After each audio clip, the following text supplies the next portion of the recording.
Oke, bismillahirrahmanirrahim. Assalamualaikum warahmatullahi wabarakatuh. Pada kesempatan kali ini kita akan membahas materi turunan fungsi aljabar atau bisa disebut dengan diferensial. Ini adalah materi kelas 11 matematika wajib. Mungkin teman-teman juga baru ya mendengar materi ini. Nah, langsung saja kita akan buat materi ini cukup mudah ya untuk dipahami. Jadi akan Ibu mulai dengan memaparkan rumus-rumusnya langsung seperti itu, diperhatikan, kemudian dipahami, dan baru kita bisa aplikasikan ke dalam soal dan contoh-contoh soal ya, seperti itu. Oke, turunan fungsi aljabar. Turunan itu kita bisa lambangkan dengan fungsi itu kan bisa namanya fx, fungsi fx, kemudian fy ya, tergantung variabelnya. Kemudian ada fungsi y, fungsi g, dan lain-lain. Seperti itu ya. Nah, contoh misalnya Ibu punya y sama dengan a, maka y aksennya adalah, nah di sini ada y aksennya. Jadi turunan dari, misalnya turunan fungsi fx, berarti turunnya adalah f aksen x. Turunan dari fungsi fy, berarti turunannya adalah f aksen y namanya. Kemudian kalau misalnya fungsinya namanya y, maka turunnya adalah y aksen. Fungsinya adalah g, maka turunannya adalah g aksen, dan lain-lain ya, seperti itu. Nah, langsung saja, ketika kita punya fungsi y sama dengan a ini adalah konstanta ya, tidak memiliki variabel.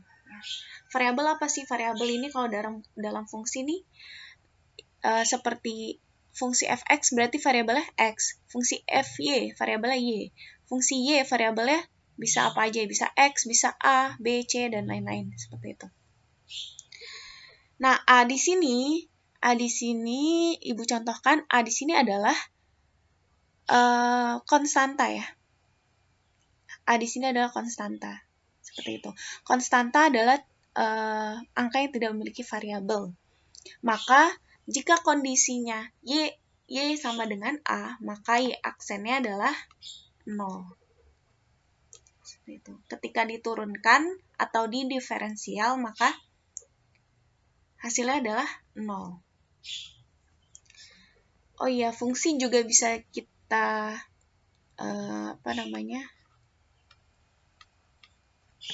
bisa kita sebutkan bahwa y aksen itu adalah dy per dx. Ya.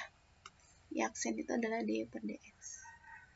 Maksudnya apa? Maksudnya fungsi y yang diturunkan terhadap variabel x. Seperti itu. Jadi jika ada kondisi y sama dengan ax, maka turunannya adalah a. Ya. Jadi yang awalnya memiliki pangkat 1 nih di variabelnya, maka jadi pangkat 0. Maka di sini kan definisinya bahwa turunan fungsi y ya, fungsi y yang diturunkan menjadi y aksen, yaitu fungsi y yang diturunkan terhadap variabel x, dy per dx.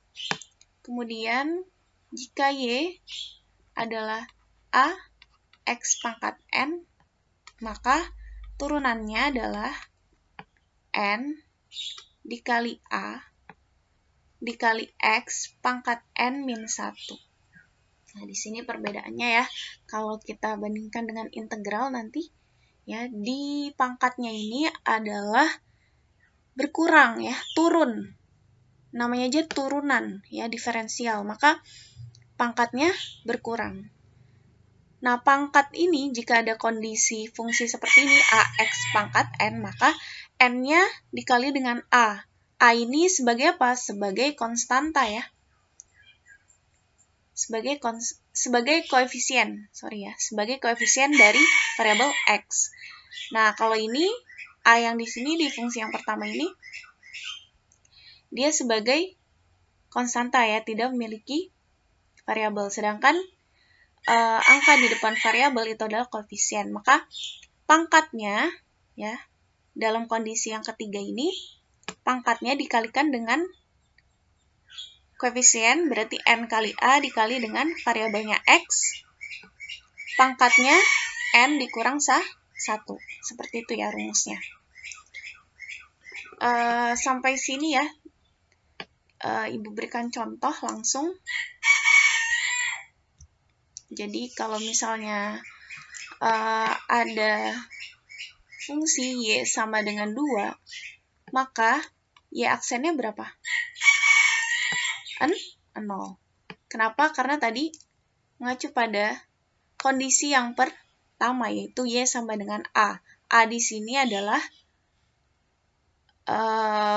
konstanta ya. Maka Y aksennya adalah 0. Misalnya Y sama dengan 10, maka Y aksennya adalah 0 tetap ya. Mau berapa aja, asal dia tidak ada variabelnya, maka turunannya adalah 0. Kemudian misalnya ada Y sama dengan 2X kuadrat. Nah, ini adalah kondisi yang ketiga ya, di mana Y ini sama dengan A, X pangkat N. A-nya 2, X-nya variabel X, N-nya pangkat 2. Maka Y aksennya adalah N dikali A, berarti 2 dikali 2 kali X, 2 pangkat min 1.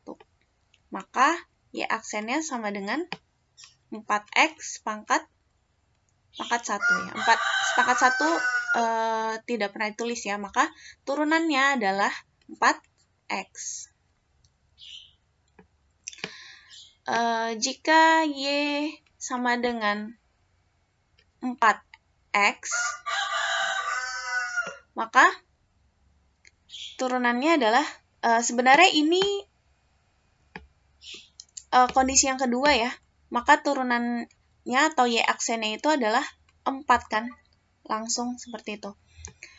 Nah, sebenarnya kondisi ini itu dari kondisi yang ketiga juga. Kenapa? Karena di sini 4X pangkat 1 sebenarnya ya.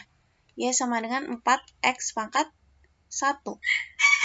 Maka Y aksennya sama dengan 1 kali 4. 1 kali 4 X pangkat 1 dikurang 1. Ya kan? Berarti Y aksennya itu adalah 1 kali 4, 4.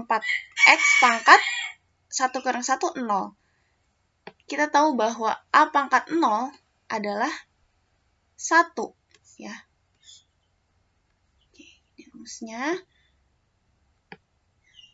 Maka 4 kali 1, ya, X pangkat 0. Berarti 4 kali 1 sama dengan 4. Sama ya, hasilnya dengan ini.